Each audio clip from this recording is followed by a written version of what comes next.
أعوذ بالله من الشيطان الرجيم بسم الله الرحمن الرحيم رب اشرح لي صدري ويسر لي أمري واحلل عقدة من لساني يفقهوا قولي رب زدني علما اللهم فقهنا في الدين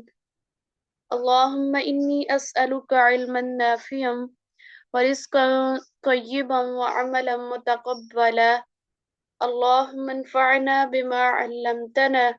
وعلمنا ما ينفعنا وزدنا علما.